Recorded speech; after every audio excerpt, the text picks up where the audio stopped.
I was born in Greytown in the Wairarapa, and it's always held a special place for me. I lived here in Whakatane for a number of years. I lived on Waiheke Island, lived in Wellington, lived in Auckland, various Fiji for a little while, and now I'm back in Greytown, in my own hometown.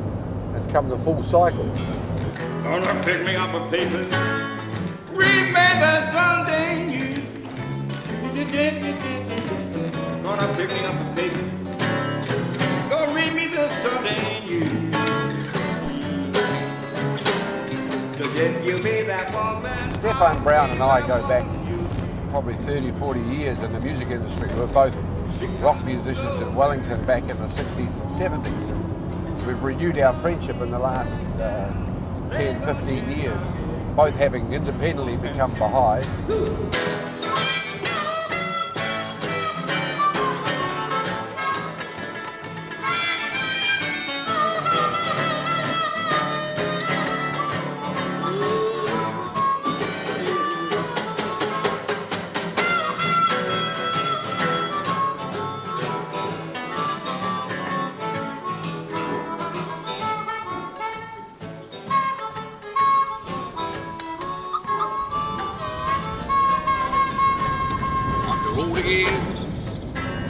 And I have a business. I'm an antique dealer. Oh, a bit of rocky road here. Yeah, a bit of that good old Kiwi highway. It's all right. When I was at Polytechnic in the late 60s, early 70s, I was busking on street corners for a living. And a friend and I decided we'd go down and see if we could get a license to do this, and we found out that no one had registered a license since before the war. So we were the first registered licensed buskers in New Zealand at that time, 70 I think it was. And we worked for a couple of years busking. That's where I met Stefon actually, while we were busking. Everybody used to come and join us on the street. We made real good money in those days.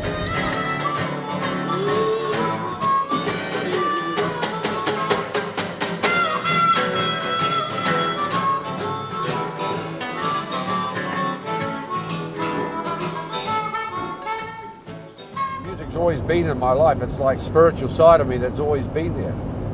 And one of the things that I've always felt is that music is a gift that God gave me, and that I must share it with people. I must give it away freely. If I don't use it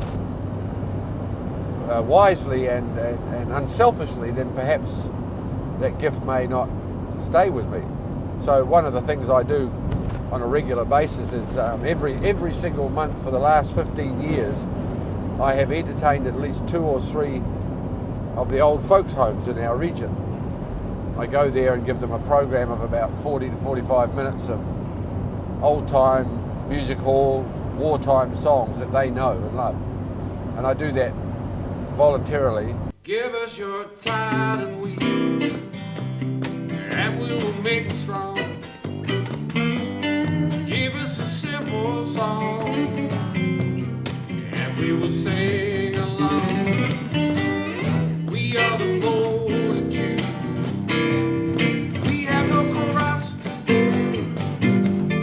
only our love for all. Living in the promised land. Started to set about disproving the existence of Baha'u'llah, or that Baha'u'llah was the return to Jesus Christ, because that's what I was told, that Baha'u'llah was the second coming, so to speak.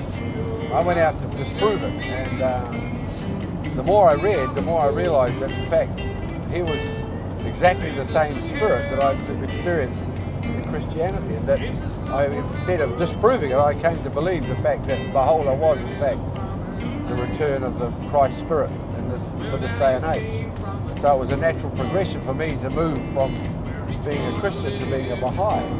We are the multitude. We have no shoes to wear. Only our Lord is love. Living in the promised land. Oh, living in the promised land. So I realized that this unificating spirit, this oneness of mankind, is essential for creative force that went right through it was also, it's a spiritual force, and you can see that in this age, I could see that there was an awakening of the spirit. There was a realization that more to life than materialism or scientific or logical thought. There was a spiritual thought.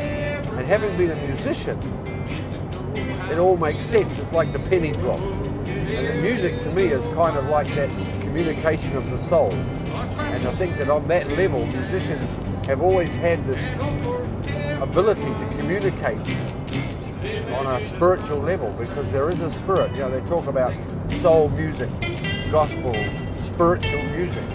It's not an accident. It's a valued statement. Who is it? Oh, yeah, I see that.